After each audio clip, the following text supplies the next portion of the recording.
Good morning, students. I am MRK. Today, class 11th standard math, chapter 7, matrices and determinants, exercise 7.2. Very important sum for 5 mark. Okay, பப்ளிக்லோட கேட்கலாம், public எக்ஸாம்லோட annual எக்ஸாமில் கேட்கலாம். Okay, first left hand சைடில் எடுத்துக்கோ. Left hand சைடை எடுத்து அந்த டிட்டர்மினண்ட்டை எடுத்திருக்கேன். 1 + a 1 1 1 1 + b 1 1 1 1 + c. கொஞ்சம் நம்ம தெரிஞ்சிருக்கணும் சில விஷயங்கள். x² + 4x அப்படின்னா எக்ஸை காமனாக எடுத்துட்டோம் அப்படின்னா x + 4ன்னு வரும்டா. இதில் ஒரு எக்ஸ் வெளியே வந்துருச்சு, இதில் ஒரு எக்ஸ் வெளியே வந்துருச்சுல, மிச்சம் இதில் ஒரு எக்ஸ் இருக்கும், இதில் வராது, 4 வந்துடும்.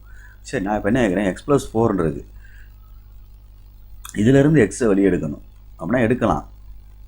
இந்த இடத்துல 1ன்னு வந்துடும், ப்ளஸ்ஸு. இதில் என்ன ஆகும்னா, இப்போ மல்டிப்ளை பண்ணோம்னா எக்ஸ் வந்துடும்ல. ஓகே, அப்போ இங்கே மல்டிப்ளை பண்ணால் 4 வரணும் அப்படின்னா வெளியில் எடுக்கிறத டிவைட் பண்ணிடணும், 4/x. இப்போ மல்டிப்ளை பண்ணி பாரு, 4x by என்ன வந்துடும், எக்ஸ் அடிச்சுட்டு என்ன வந்துடும், 4. அப்போ யோசிக்கணும், டிவைட் பண்ண இது வெளியில் எடுக்கையில் அந்த நம்பர் இல்லைன்னா அதை என்ன செஞ்சிடணும், டிவைட் பண்ணிடணும். அப்போ நான் என்ன செய்ய போகிறேன், இந்த இதில் இருந்து ஃபஸ்ட் ரோவிலேருந்து ஏ வெளியே எடுக்க போகிறேன், செகண்ட் ரோவிலேருந்து பி வெளியே எடுக்க போகிறேன், தேர்ட் ரோவிலேருந்து சி வெளியே எடுக்க போகிறேன், டேக்கிங் அவுட்டுன்னு. அப்போ நான் கணக்கில் எழுதுகிறேன், என்ன எழுதுகிறேன் அப்படின்னா, டேக்கிங் அவுட்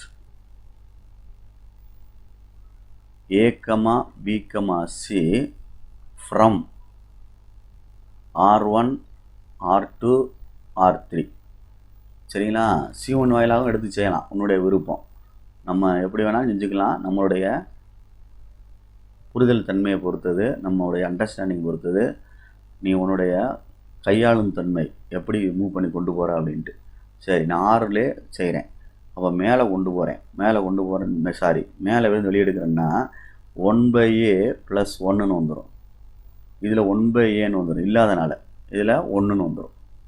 இதில் பியை வெளியெடுக்கையில் 1/bன்னு வந்துடும், இதில் 1/bன்னு வந்துடும், ப்ளஸ் 1ன்னு வந்துடும், இதில் 1/bன்னு வந்துடும், இதில் 1/cன்னு வந்துடும், 1/cன்னு வரும், 1/c + 1ன்னு வந்துடும்.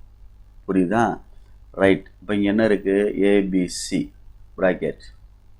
கொஞ்சம் பார்த்துக்கோ. இப்போ வந்து நான் 3ஐயும் கூட்டி மேலே கொண்டு போக போகிறேன். எது 3ஐயும் கூட்டி R1க்கு எழுத போகிறேன், R1 + R2 + R3 3ஐயும் சேர்த்து மேலே எழுத போகிறேன். அப்போ எழுதினோம்னா 1 + 1/a + 1/b + 1/c அப்படின்னு வந்துடும்டா தம்பி மேலே.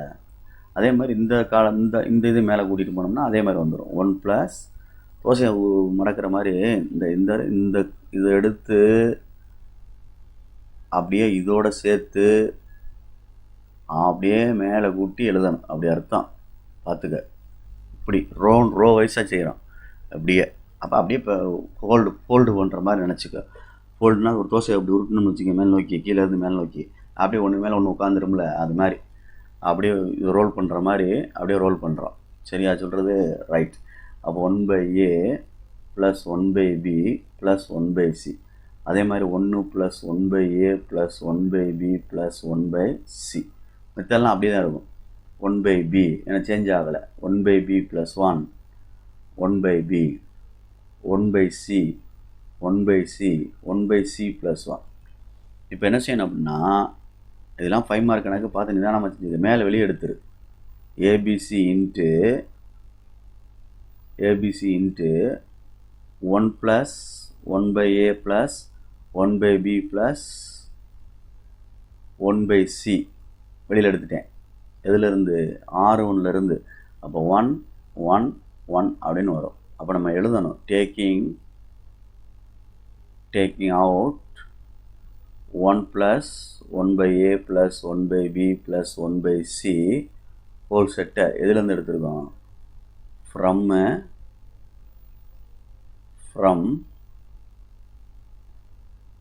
R1லேருந்து எடுத்திருக்கேன். Okay, good. அடுத்து அப்படியே எடுத்திக்க. 1/b + 1 1/b 1/c 1/c + 1. அவ்வளோதான். இப்போ என்ன செய்யலான்னு பாரு. ஏபிசி இருக்கட்டும், வெளியில் எடுத்தது இருக்கட்டும். 1 + 1/a + 1/b + ஆன்சர் வந்துருச்சு பாரு, 1/c இதுதான் ஆன்சரில் இருக்குது. இந்த இருக்குல்ல, இதுதான் ஆன்சரு ரைட் ஹேண்ட் சைடில். அப்போ நமக்கு இந்த இடம் ஃபுல்லாக மினிமைஸ் பண்ணோம்னா என்ன கிடைக்கணும்? இதை ஃபுல்லாக மினிமைஸ் பண்ணோம்னா என்ன கிடைக்கணும்னா 1 கிடைக்கணும். அப்படின்னா தான் 1 இன்ட்டு மல்டிப்ளை இது வந்துடும். அப்போ இது ஃபுல்லாக நான் ஒன்றாக்கிறதுக்கு என்ன செய்யணும்? சுருக்கணும் கணக்கை. சரி, பொறுமையாக செய்யும். இப்போ நான் வந்து C1க்கு எழுத போகிறேன். C1 C2 கழிச்சு எழுது.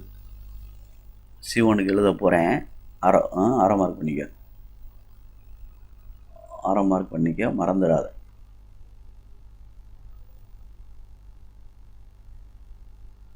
C1க்கு எழுத போகிறேன். C1 C2 கழிச்சு. அப்போ இது ரெண்டும் எப்படி கழிச்சோம்னா 0 ஆயிரும். இது ரெண்டும் எப்படி கழிச்சோம்னா -1 கிடைக்கும். இது என்ன ஆயிரும்? 0 ஆயிரும். அடுத்து C2க்கு எழுத போகிறேன். C2 - C1 அப்படின்னு 3 அப்படின்னு எழுத போகிறேன். இது ரெண்டையும் கழிச்சோம்னா 0 ஆயிரும். இது ரெண்டையும் கழிச்சோம்னா 1 வரும். இது ரெண்டையும் கழிச்சோம்னா கழிச்சு பாரு -1 வரும். மிச்ச ரோ கடைசி ரோ அப்படி எழுதிடு. 1/b 1/c + 1 அவ்வளோதான் கணக்கு. இப்போ நான் எக்ஸ்பேண்ட் பண்ண போகிறேன் R1 வழியாக தான், எப்பயும் போல் ABC. ஏதாவது வேறு ரோ வழியாக எக்ஸ்பேண்ட் பண்ணால் மட்டும் எழுதி நோட் பண்ணி சொல்லிக்கோ. 1/a + 1/b + 1/c. சரிங்களா? ரைட், எக்ஸ்பேண்ட் பண்ணவா?